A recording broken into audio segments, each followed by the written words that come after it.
பொறுத்திருப்பும் ஒரு முடிவு எடுத்திருக்கிறாங்க. எப்பொழுதுமே ஒரு முடிவெடுத்த பிறகு கொஞ்சம் காலம் கொடுத்தீங்கன்னா எல்லோருக்கும் அந்த டைம் வேணும் செட்டில் ஆகிறதுக்கு. ஏன்னா உடனடியாக ஒரு முடிவெடுத்த பிறகு அவர்களும் வருத்தத்தில் எடுத்திருப்பாங்க. அதனால் கொஞ்சம் பொறுத்திருப்போம், காலம் கனிந்து வரட்டும். அதுவரை எல்லோரும் எங்களுடைய முயற்சிகளை செய்து கொண்டே இருப்போம். அதாவது புதிய சர்ச்சையினால கிருஷ்ணசாமியும் ஜான் பாண்டியனும் வெளியே போகிற மாதிரி ஒரு சூழ்நிலை உருவாயிருக்கு. தொடர்ந்து என்டிஏலேருந்து வெளியே போகிற மாதிரி ஒரு சூழ்நிலை இருக்குது. நான் இது கிருஷ்ணசாமி அண்ணனாக இருக்கட்டும், ஜான் பாண்டியன் அண்ணனாக இருக்கட்டும், இருவருமே அவங்க கொடுத்துருக்கக்கூடிய பத்திரிகை குறிப்பை நான் பார்த்தங்கன்னா அவங்களுடைய தரப்புலேருந்து அவங்க கொடுத்துருக்குறாங்க. அதை பற்றி நான் இப்போ கருத்து சொல்ல விரும்பலைங்கன்னா, பாரதிய ஜனதா கட்சியோட நிலைப்பாடு உங்களுக்கு தெரியும். நம்ம எப்பொழுதுமே பசும்பொன் முத்துராமலிங்க தேவர் ஐயா, தெய்வ திருமகன் அவர்கள் கடவுளாக நம்ம நினச்சிக்கிட்டு இருக்கிறோம், கூட இருக்கிறோம். எப்பொழுதும் அவருக்கு அந்த மரியாதை கொடுத்து கொண்டிருக்கின்றோம். நம்முடைய பாரத பிரதமர் நரேந்திர மோடி ஐயாவிலிருந்து தொடர்ந்து நீங்கள் பார்க்குறீங்க. அதே நேரத்தில் இமானுவேல் சேகரன் ஐயாவுடைய விழாவிற்கு எல்லா ஆண்டும் கூட பாரதிய ஜனதா கட்சியினுடைய தலைவர்கள் எல்லோரும் போயிட்டுருக்கோம். நானும் கடந்த 4-5 ஆண்டுகளாக தொடர்ந்து சென்று கொண்டிருக்கின்றோம். அதனால் எங்களை பொறுத்தவரை அது எதுவும் சர்ச்சையாக நான் பார்க்கவில்லை. பொறுத்திருப்போம். இது ஒரு பெரிய விஷயமாக நான் பார்க்கலிங்கன்னா, எல்லோரும் அவங்கவுங்க கருத்தை வச்சிருக்கிறாங்க. அதனால் இது எங்கேயும் சண்டை ஏற்படுவதற்கான ஒரு சூழ்நிலை அப்படின்லாம் நான் பார்க்கல. மறுபடியும் அதே தான், காலம் இருக்கிறது, பொறுத்திருப்போம், எல்லாம் சரியாக இருக்கும். டிடிவி அண்ணே என்ன சொல்கிறாருன்னா, நயினார் நாகேந்திரனால தான் இப்போ நான் வெளியேறினேன், முன்னாடி இருந்த அண்ணாமலைனால நான் எந்த பிரச்சனையும் இல்லை இருக்கிறவங்க. ஆனால் கருத்து சொல்லப்பட்டு விட்டது. நயினார் நாகேந்திரனை பேசிட்டாங்க, மாநில தலைவர் அவங்க பேசிட்டாங்க. திரும்ப திரும்ப அதை நோண்டி இப்படி சொன்னாங்க அப்படி சொன்னாங்க அப்படின்னு நம்ம பேசுகிறது யாருக்குமே அழகல்ல. பிரச்சனை முடிஞ்சதுன்னு தான் நான் பார்க்குறேன். ஒரு கருத்து வச்சிருக்கிறாங்க, இன்னொரு பக்கம் கருத்து சொல்லியிருக்கிறாங்க. அதோடு முடித்து விட்டு அடுத்த வேலையை பார்க்க எல்லோருமே போகணும். நான் ஏற்கனவே சொன்னது போல் காலம் கனிந்து வரட்டும், கொஞ்சம் பொறுமையாக இருப்போம். இன்றைக்கே திரும்ப திரும்ப அதை நோண்டி குத்தி இப்படி சொன்னாங்க அப்படி சொன்னாங்க, நீங்கள் என்ன சொல்கிறீங்க அப்படிங்கிறது அரசியலில் சரியாக இருக்காதுங்கன்னா, டிடிவி தினகரன் அண்ணனை பொறுத்தவரை நான் தொடர்ந்து சொல்வது இதுதான். ஒரு நல்ல தலைவர். என்டிஏ கூட்டணியில் 2024 வந்தாங்க. பாரதிய ஜனதா கட்சி தமிழகத்தை வழிநடத்தி கொண்டிருக்கக்கூடிய அண்ணன் நயினார் நாகேந்திரன் அவர்கள் எங்களுடைய தலைவர். அதனால் எங்கேயும் கருத்து வேறுபாடுகளுக்கு இடம் இருக்காது. பொறுத்துருங்க. இன்னும் 7-8 மாதம் இருக்கும்பொழுது இன்றைக்கே அவசரம் பண்ணும். ஆளுங்கட்சியை பார்த்து ஆளுங்கட்சி தாவேக்காவை பார்த்து உச்சகட்ட பயத்தில் இருக்கு அப்படின்னு விஜய் சொல்லியிருக்காரு. திமுக அண்ணா, அதாவது இன்னைக்கு சகோதரர் விஜய் அவர்கள் கட்சி ஆரம்பிச்சிருக்கிறாங்க. மதுரை மண்ணில், இதே மண்ணில் இப்போ தான் மாநாளம் நடத்தி முடிச்சிருக்கிறாங்க. ஆனால் ஒரு கவர்னன்ஸ் பாலிட்டிக்ஸ் அப்படிங்கிறது 24 மணி நேரம் செய்யக்கூடிய ஒரு வேலைங்கண்ணா. நீங்கள் அவைலபிளாக இருக்கணும். அது ஒரு முழு நேர வேலை. ஒரு முதலமைச்சராக, அமைச்சராக, சட்டமன்ற உறுப்பினராக, பாராளுமன்ற உறுப்பினராக, இல்லை கட்சியினுடைய தலைவராக 24 மணி நேரமும் களத்தில் இருக்கணும். இன்றைக்கி தமிழக மக்கள் என்ன எதிர்பார்க்குறாங்கன்னா, இன்றைக்கி தாவேக்கா நாங்கள் ஒரு சீரியஸான கட்சி, தமிழக மக்களுக்கு ஒரு மாற்றம் தரக்கூடிய கட்சின்னு அவங்க சொல்கிறாங்க அப்படின்னா, அதே வேகத்தை களத்தில் 24 மணி நேரம் பார்க்க வேண்டும் என்று நினைக்கின்றார்கள். சனிக்கிழமை மட்டும் நான் பிரச்சாரத்துக்கு வருவேன், சனிக்கிழமை மட்டும் மக்களை பார்ப்பேன், ஞாயிற்றுக்கிழமை மட்டும் மக்களை பார்ப்பேன், மற்ற திங்கள், செவ்வாய், புதன், வியாழன், வெள்ளி நான் பார்க்க மாட்டேன் அப்படிங்கிறது ஒரு புதிதாக வந்திருக்கக்கூடிய அரசியல் கட்சிக்கு ஒரு பொறுப்புமிக்க தலைவர் அந்த மாதிரி செஞ்சே கிட்டத்தட்ட டிசம்பர் வரைக்கும் நம்ம கொண்டு போயிட்டோம் அப்படின்னா மக்கள் டெஸ்ட் பண்ணுவாங்கண்ணா. இது எல்லாமே அதுக்கான காலம். இன்றைக்கி தாவேக்கா நாங்கள் திமுகவுக்கு எதிரி அப்படின்னு அவங்க பறைசாட்டுறாங்கன்னா, அந்த வேகத்தை களத்தில் காட்டும் பொழுது மட்டும்தான் மக்கள் நம்புவாங்க. இன்றைக்கி ஏன் திராவிட முன்னேற்ற கழகத்திற்கு மாட்டு தேசிய ஜனநாயக கூட்டணின்னு மக்கள் நம்புகிறாங்க, எதிர்பார்க்குறாங்கன்னா, இன்றைக்கி தலைவர்கள் ஃபுல் டைம் அவைலபிளாக இருக்காங்க. நம்ம எதிர்க்கட்சி தலைவராக இருக்கட்டும் முழு நேரம் ஒரு பக்கம் இருக்கிறாங்க. பாரதிய ஜனதா கட்சியினுடைய தலைவர்கள் முழு நேரம் அவைலபிளாக இருக்கிறாங்க. யார் வேண்டாலும் ஒரு பொதுமக்கள் யார் வேண்டுமானாலும் சந்திக்க முடியும். பாரதிய ஜனதா கட்சியினுடைய கூட்டங்கள் பார்த்திங்கன்னா தினமும் நடக்கும்.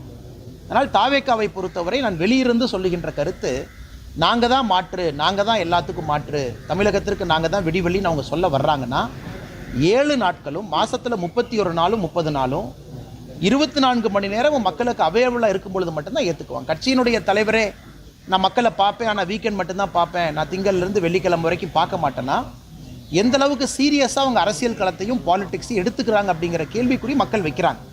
அதனால் அதையும் பத்திரிகை நண்பர்கள் நீங்கள் கேட்க வேண்டிய கடமையும் கேள்வியும் உங்களுக்கு இருக்குது.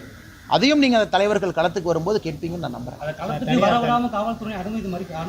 ஆனால் காவல்துறையை பொறுத்தவரை ஏதோ இவங்க மட்டும் காக்கைக்கு பொன் குஞ்சு, நல்ல குஞ்சு, தன் குஞ்சுன்னு சொல்கிற மாதிரி காவல்துறை தாவேக்காவை மட்டும் மறுத்தாங்க. நாங்களும் யாத்திரை செய்திருக்கின்றோம், காவல்துறையை மறுத்தாங்க. பல இடத்துல நீதிமன்றத்துக்கு சென்று பர்மிஷன் வாங்கிட்டு வந்தோம். இது தமிழகத்தில் வழக்கமாக நடக்கிறது தான். காவல்துறையை பொறுத்தவரை எதிர்க்கட்சியாக இருக்கக்கூடிய எல்லோருக்குமே அந்த மறுப்பு சகஜமாக வருது. ஏன்னா காவல்துறை சில இடத்துல நியாயமான காரணம் இருக்குது, சில இடத்துல நியாயமில்லாத காரணம் இருக்குது. நம்ம காவல்துறையை குறை சொல்வதை விட்டு, சரி காவல்துறை அனுமதி கொடுக்கலன்னா கோர்ட்டுக்கு போய் அனுமதி வாங்கலாமே, யார் வேண்டான்னு சொன்னது? அதனால் திரும்ப திரும்ப காவல்துறையில் யாரோ ஒரு அதிகாரி அனுமதி மறுத்தாங்க, அதனால் பாருங்கள் எங்களை பார்த்து பயந்துக்கிட்டாங்க. மக்கள் தாவேகாவை பார்த்து ஆதரவு கொடுப்பது அல்லது திமுக தாவேகாவை பார்த்து எப்போ பயப்படுவாங்கன்னா 24 மணி நேரம் களத்தில் இருக்கும் பொழுது மட்டும்தான் அந்த எழுச்சி வரும். அதனால் இன்றைக்கி காரணத்தை திருப்பி காவல்துறையின் மீது காரணத்தை வைப்பது, இவர்கள் மீது காரணத்தை வைப்பது, நான் ஒரு அரசியல் பார்வையாளனாக, நானும் ஒரு அரசியல்வாதியாக, நானும் இந்த நாட்டினுடைய குடிமகனாக நான் அதை ரசிக்கலிங்கண்ணா. களத்தில் அக்ரெசிவாக 24 hours 7 நாள் இருங்க, 7 நாள் யாத்திரை பண்ணுங்க. யார் வேண்டான்னு சொன்னது? காவல்துறை இங்கே அனுமதி கொடுக்கலையே, இன்னொரு அனுமதி இடத்துல வாங்குங்க. ஏன்னா இங்கே வர்ற மக்கள் என்ன வராமல் போயிடுவாங்களா? இங்கே நான் மக்களுக்கு ஒன்றும் நினைக்கிறேன், இங்கே காவல்துறை அனுமதி கொடுக்கல, சரி சேலஞ்சு எடுத்துக்கங்க, 1/2 கிலோமீட்டர் தள்ளி வைங்க, மக்கள் அங்கே வரமாட்டாங்களா? இவ்வளோ தூரம் வந்த மக்கள் 1/2 கிலோமீட்டர் வந்து பார்க்க மாட்டாங்களா? அதனால் இதெல்லாமே ஒரு சாக்காகத்தான் நான் பார்க்குறேங்கன்னா, ஆக்டிவ் பாலிடிக்ஸ், சீரியஸ் பாலிடிக்ஸ் பண்ணுறவங்க முழு நேரம் களத்தில் இருக்கணும். அது மக்களுடைய அடிப்படை எதிர்பார்ப்பு. சார், தனியார் தொலைக்காட்சி பேட்டியில் திமுக கூட்டணி தற்போது வலுவாக உள்ளது. வருங்காலங்களில் மக்கள் இதுவரைக்கும் எதிர்ப்பு தெரிவிக்கல. வருங்காலங்களில் இந்த எதிர்ப்பலையாக மாறும்போது நான் இப்போ அடிப்படை பிரச்சனை என்னன்னாங்கன்னா, ஆங்கிலத்தில் பேசக்கூடிய ஒரு இன்டர்வியூவை அதை தமிழில் மொழியாக்கம் செய்து அதை சொல்லும் பொழுது அந்த கருத்துக்கள் தவறாக வெளியே வருவது ஒரு வருத்தத்துக்குரிய விஷயங்கண்ணா.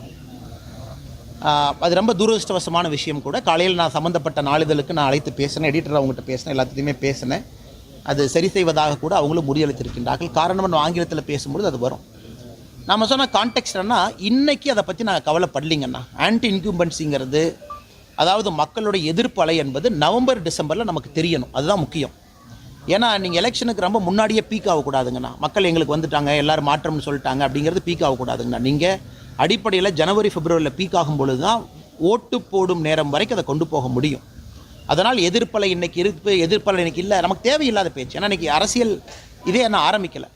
நவம்பர் டிசம்பரில் எதிர்ப்பலையை நாம் பார்க்க வேண்டும் என்பது தான் என்னுடைய கருத்து. வித்தியாசமாக நாம் பார்க்கணும், கூட்டம் கூடணும், பெரிய பெரிய மாநாடு எதிர்க்கட்சிகள் போடும்பொழுது மக்கள் ஆர்வமாக வந்து பங்கேற்கணும். அதுதான் அரசியல் மாற்றத்திற்கான அறிகுறி. அது நவம்பர் டிசம்பருக்கு முன்பு நடக்க வேண்டிய அவசியம் நமக்கு இல்லை. அது நவம்பர் டிசம்பரில் நடக்கும். அதை நோக்கி தான் எல்லாரும் பயணம் பண்ணுறாங்க. ஒரு யாத்திரை நடத்துகிறாங்க, அனைத்து இந்திய அண்ணா திராவிட முன்னேற்ற கழகம் அதை நோக்கி போகிறாங்க. பாரதிய ஜனதா கட்சியினுடைய பூத் கமிட்டி கூட்டங்கள் முடிந்து மண்டல மாநாடு அதை நோக்கி நம்ம போகிறோம். நம்முடைய கூட்டணி கட்சி நண்பர்கள் எல்லோரும் நவம்பர் டிசம்பர் ஜனவரி நோக்கி போகிறாங்க. அண்ணன் ஜான் பாண்டியன் அவர்கள் சமீபத்தில் திண்டுக்கல் ஒரு மாநாடு நடத்தியிருக்காங்க, அதை நோக்கி போகிறாங்க. அதனால் எனக்கு விசிபிளாக கேட்டிங்கன்னா நவம்பர் டிசம்பரில் பெரும் பொதுக்கூட்டங்களில் சாதாரணமான பொதுமக்கள் கட்சி தொண்டர்களை தாண்டி ஆர்வமாக பங்கேற்க ஆரம்பிக்கும் பொழுது அரசியல் மாற்றத்துக்கான அறிகுறி தெரியும். அதனால் இது புது ஸ்டைல் எப்படின்னாங்கன்னா, நாம் ஒன்று பேசுவோம், அதை ஏதாச்சும் ஒரு பத்திரிக்கையில் அவங்க மாற்றி போட்டுருவாங்க அல்லது வேறு மாதிரி போட்டுருவாங்க. அதை வச்சு 4 பேர் கேள்வி கேட்பீங்க, அதுக்கு நாம் ஒரு எக்ஸ்ப்ளனேஷன் கொடுப்போம். இது தமிழ்நாட்டில் ஒரு புது ட்ரெண்டாக உருவாகிட்டு இருக்குங்கண்ணா. அதனால் சம்மந்தப்பட்ட பத்திரிகையின் மீது எனக்கு பெரும் மதிப்பு இருக்குது. பட் இந்த நேரத்தில் ஆங்கிலத்திலிருந்து பேசும்பொழுது யாரோ ஒரு ரிப்போர்ட்டர் அதை பார்க்குறாங்க, அதை நம்ம நிறைய கருத்துக்கள் சொல்கிறோம். 34 நிமிஷத்தில் நம்ம அவ்வளோ விஷயங்கள் பேசும்பொழுது அதில் ஒரு லைன் எடுக்கிறாங்க, அதை அவங்க மொழிபெயர்த்து போடுறாங்க. ஆனால் நான் சொன்ன கருத்து அது இல்லைங்கண்ணா. நன்றி. ஓபிஎஸ் ஆதரவு எம்பி வாக்கு அளித்திருக்காரு. என்ன வாக்களிச்சிருக்காங்கண்ணா? ஆமாங்கண்ணா. அண்ணா அது எதிர்பார்த்தது தானுங்கண்ணா. அது எதிர்பார்த்தது தானே. அதில் முதல்ல அவங்க ஆதரவு கொடுத்தது தான், அண்ணன் வரவேற்றது தான். இன்றைக்கி என்டிஏல இல்லை அப்படிங்கிறது இல்லைங்கன்னா, முதல்ல ஆதரவு கொடுத்தாங்க. ஒரு தமிழர் வருவதற்கான ஒரு பெரிய வாய்ப்பு. அதனால் இது எப்பவுமே தொடர்ந்து பார்க்குறதுக்கு முன்பு கூட இல்லை, தொடர்ந்து பார்லிமெண்ட்டில் எப்பவுமே நமக்கு பாரத பிரதமர் நரேந்திர மோடி ஐயா அவர்களுக்கு ஆதரவாகத்தான் எப்பொழுதுமே ஓபிஎஸ் ஐயா இருந்திருக்கிறாங்க. அவர் சம்பந்தப்பட்ட எம்பிக்கள் இருந்திருக்கிறாங்க. அதில் எந்த மாற்று கருத்தும் இல்லை. இன்றைக்கி நடந்திருப்பதும் அப்படித்தான் நான் பார்க்குறேங்கண்ணா. சரி பார்ப்போமாங்கண்ணா. இந்தாங்கண்ணா. Thank you brother. ஒரு லெமன் கொடுத்துட்டு போகிறேன். Take care. பார்ப்போம் எல்லாத்துக்கும். ஒன்று தானே.